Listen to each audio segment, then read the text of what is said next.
Hey there guys, it's Liz here, and tonight's training is going to be basically an overview of the things that you may not know about birth control and that you want to keep in mind in order to be able to make an informed decision about being on the pill or being on the patch or the ring or an IUD.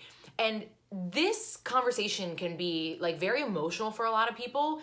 It can be an extremely taboo topic. I never want somebody to feel as though I'm saying you can't be on birth control, I'd rather you go get pregnant. That's not what I'm saying. If you're doing it to prevent pregnancy, that's not a completely different story, but clearly I understand you wanting to use this methodology. But a big reason why I'm talking about this is because honestly, about 60% of women are not using birth control for preventative measures. They're doing it to regulate hormones and to be able to help mitigate symptoms that they're experiencing. So hormonal imbalances, cycles that are irregular, like horrible migraines, bad, too heavy periods, horrible cramps, right? So there's a lot of different reasons that people may be doing this, and to each their own.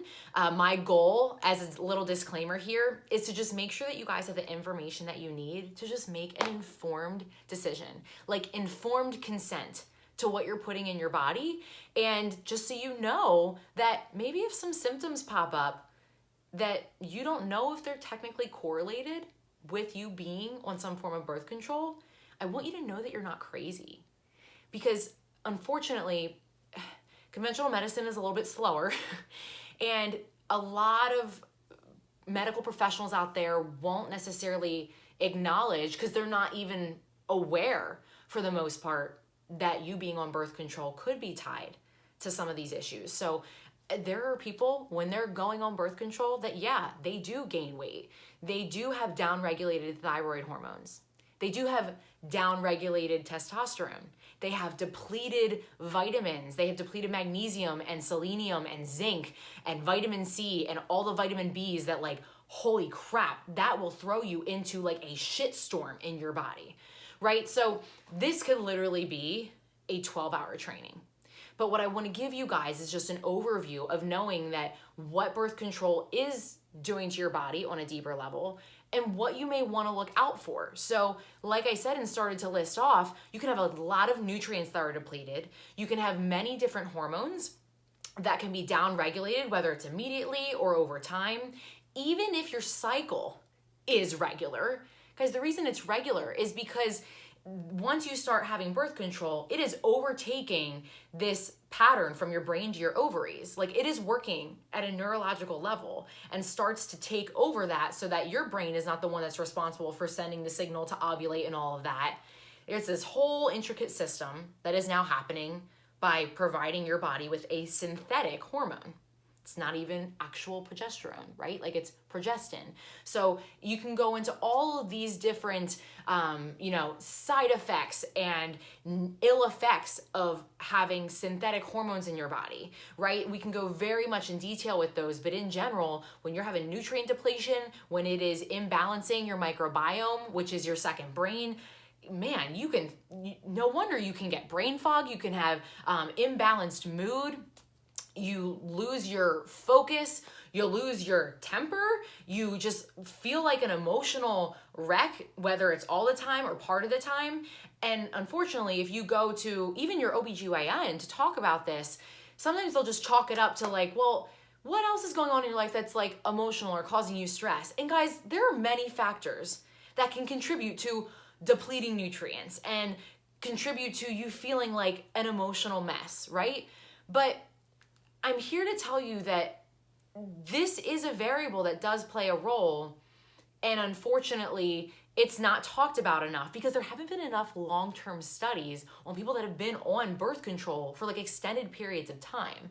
And I mean, they did a study in 2016, probably the biggest study so far, of 1 million women, and found that about 23% of women on birth control get diagnosed with clinical depression, to the point where it's not just you're kind of sad, to the point where they're we feel like this is drastic enough that you need to be on, Zoloft or Lexapro or something along those lines, because of how it is affecting your brain, because of how it's affecting your gut.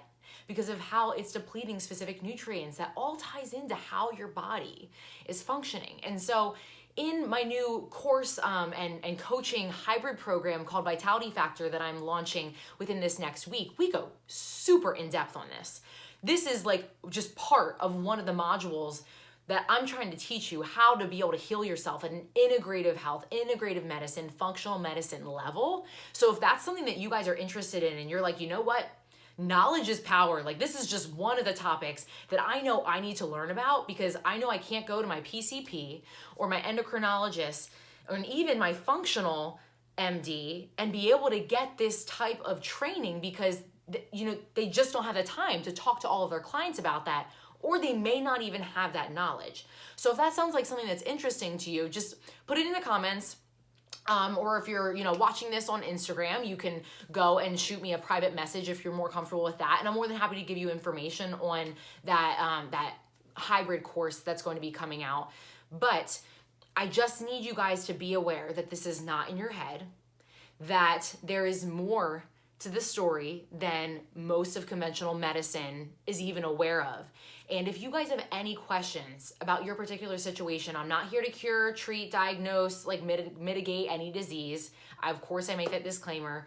But if you have a specific question, you're more than welcome to comment. You're more than welcome to message or email me. I either try and point you in the right direction, or it could be something that is talked about very easily in depth within one of my programs, or if someone wants to work on a customized coaching level, that's always welcome as well. But you're not crazy. It is not just in your head. And I'm really proud of you for taking the initiative to learn more, because knowledge is power when it comes to healing. You can't just accept what you're told anymore. I highly encourage you to just always ask why, always second guess, and always ask, is what my doctor putting me on right now addressing the root cause? Is it addressing the underlying symptom of why I'm having heavy menstrual cycle? Is it addressing why I'm not even getting my period? Just slapping on a patch or inserting an IUD is not what's supposed to solve that. That's a Band-Aid. If you want to work on more of an underlying root cause level, that's what I'm here for. So hopefully you guys enjoy this. I welcome any feedback, and anything that you guys want more detail on or another training on, I'm more than happy to do so. Always leave your comments below.